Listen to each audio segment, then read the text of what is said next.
lejonit ju them kështu, është e vërtet që unë në fakt nuk kam asgjë personale me zotin Kurti ose me asnjërin prej ish qeveritarëve, të cilët për momentin nuk e di se çfarë janë, domethënë sepse janë betu deputet dhe tash nuk janë me as deputet siç nuk jam as unë, janë disa ish deputet të cilët po i mbajnë në mënyrë komplet jo ligjore funksionet në qeverinë e Republikës së Kosovës.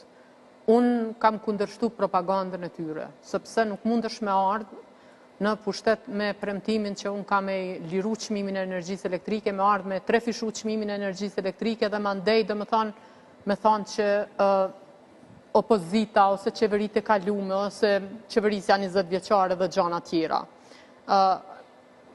Sot Kurti ka ma shumë kohë në pushtet se Lidhja Demokratike e Kosovës. Dhe më thonë, 5 vite ju bën në kryet e institucioneve. Unë kundërshtimet i kam ba për shkak se nuk kam mujt me qenë indiferente ndaj propagandës që këta e kanë ba. Qoftë me lullëzimin ekonomik, me gjithë shka, dhe më thonë. Më lejonit ju them që sot, kur po flasim, inflacionin Kosovë